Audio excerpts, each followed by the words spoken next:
The Lok Sabha today passed the Chief Election Commissioner and Other Election Commissioners Bill 2023. Needless to say, it was passed without any debate as the opposition benches were empty. The bill will become an act after the President gives her assent to it. It was already passed by the Rajya Sabha on December 12th this year. Now, this bill has had the opposition up in arms because they say it gives the government powers to appoint their man as the Chief Election Commissioner, someone who will do their bidding during elections. The bill lays down the details regarding the appointment and condition of services of poll panel chiefs. Now, previously, the Chief Election Commissioner and the election commissioners, two of them, were appointed by the President based on the recommendation of the central government.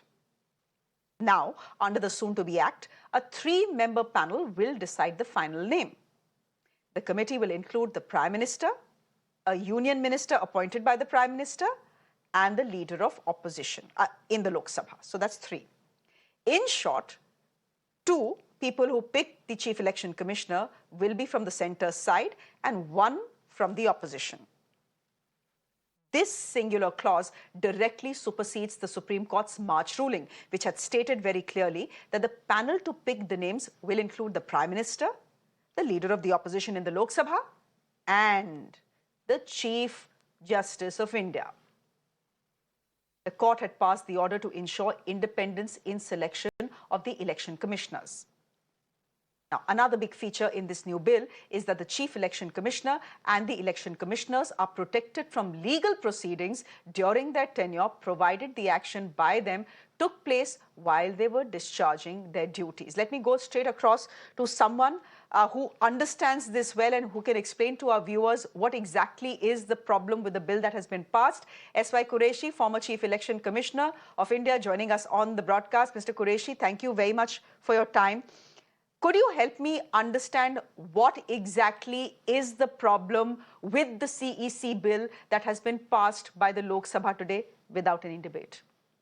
Yeah, Shreya, it is not correct to say that Supreme Court judgment has been diluted. Actually, it is in compliance of the judgment. The judgment only was that there should be a bill, there should have been a bill, because that was mentioned in the Constitution itself.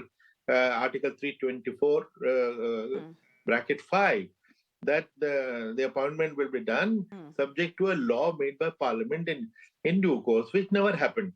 So Supreme Court pointed out that for 70 years you have not passed an act, please pass an act. And till you do that, if there is a vacancy and there is a recruitment, we will follow a collegium system, a collegium which will consist of Prime Minister, Chief Justice, and a leader of opposition. A collegium with which we are familiar, which has been appointing CIC, CVC, and even Director of CBI. Now, to some one extent, it is the compliance of the Supreme Court judgment. They wanted an act passed, the act has been passed. But the spirit of the judgment has been diluted for sure. Now, and also another wrong statement being made in the media that through this the government is appropriating all the power to appoint the election commissioner. Actually, the government already has all the power. They don't have to ask anybody, not even a token collegium. Prime Minister sends the name to the president and the person is appointed. I came from the same system. Correct. All these, everyone for the last 70 years has come from the same system. Now, collegium is being introduced in the spirit, and not in the spirit because of this latest judgment, that it instead of a unilateral appointment by the government, let it be a multilateral appointment, a transparent appointment through a system of collegium. Now, the collegium which has been introduced is a joke. Now, which cabinet minister can disagree with the Prime Minister? Which means it will be 2-1. It Correct. is sitting here, you in the studio and I at home. We know the result. It is 2-1. Now, what exactly is the purpose? Why do they do these funny things? So, and what was wrong with the Chief Justice? After all, the last 10 years, many appointments have been made. Nowhere Chief Justice has been a kind of a roadblock for the government. Everybody has, and no opposition leader has questioned any appointment made by this collegium. Therefore, this collegium composition of the collegium is definitely questionable, desirable, and it needs to change. But there are a couple of good things which have happened. One, that for the first Correct. time, qualifications for the election commissioners have been prescribed. Earlier, it is different that everyone appointed in the last 70 years was secretary or rank of secretary. Uh, Now, it has been laid down by the act. Otherwise, theoretically, somebody from the street could be picked up. If Tom, Dick, and Harry could be appointed, there was no legal bar, no constitutional bar. So that has been made very clear, which is a good thing.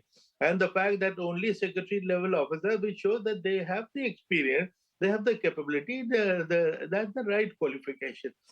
Now, another new thing which has been done is a shortlisting committee.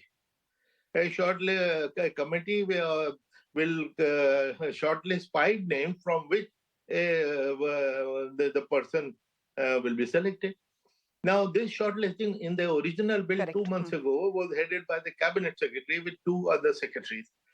I made the comments on various channels and maybe in some articles that this committee is bad because they will be choosing somebody who is higher than them. Now you choose somebody lower than you, not somebody who's higher than you in constitutional status, rank of the Supreme Court judge. So now I think the government perhaps listened to this or reconsidered. Now this committee is headed by the law minister, which is a good thing. For another reason, Correct. that committee was defective. Now cabinet secretary himself could be a candidate. But if he was the chairman of the shortlisting committee, he will not be able to recommend himself. So that way, this is an improvement. I'm grateful to the government that the status of Supreme Court judge, which we enjoy from from the beginning, has been restored. It was being downgraded to cabinet secretary. Now imagine 90% of the chief election commissioners of the world and the commission are judges. And India's election commission is a wish guru. They all come to us in our institute, which we set up 10 years ago. 108 countries have come and trained. Now, coming to deal with a bureaucratic CEC, it will really would have compromised our position. So some chief election commissioner, retired commissioners, including me, we sent a representation to the PMO. We are grateful to the Prime Minister for accepting that, and they have restored the Supreme Court judge status in the national interest. Okay.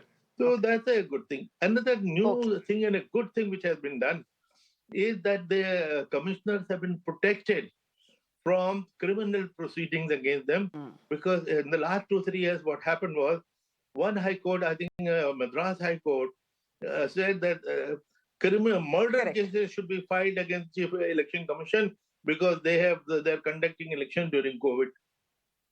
And Andhra High Court or some court, they ordered an FIR against the CEC, the current CEC, Rajiv Kumar. So Rajiv Kumar took it up, he protested, and this protection clause has been introduced, which is a very good thing, and we should appreciate the nice thing. But the so you're saying there is some good and there is some bad. Yes, there is some. So you're saying there has been some good and some bad. The negative is what the opposition is talking about and saying it essentially means that the people, the panel that picks the chief election commissioner and the election commissioners is a panel that is completely dictated by the government, because it has the prime minister, it has a union minister appointed by the prime minister and the leader of the opposition in the Lok Sabha. But Dr. Quraishi, you're telling me isme naya kuch nahi hai. The government has always been the one that picks the CEC. Yeah, only in that case, the government always picks the CEC. Now, through the Collegium, which is a notional Collegium with the Prime Minister and the Minister. So that, of course, it is it's an insult to the idea of a Collegium. In fact, the Supreme Court was very clear why they ordered it. That they wanted transparency in the appointment. Will there be transparency in such an appointment? 2 members on one side and leader of opposition on the other side. So this is a joke. This is a big, big joke that needs to be reconsidered. However, I have a suggestion, a little out of the box, but practical. Now that there is a shortlisting, obviously the law minister will give you a shortlisted 5 candidates to the prime minister, and all will be acceptable to the prime Correct. minister. If I was the prime minister, I would say, all right, all these names I'm comfortable with. I'll tell the leader of opposition, please put your finger on any one of these, and we will appoint them.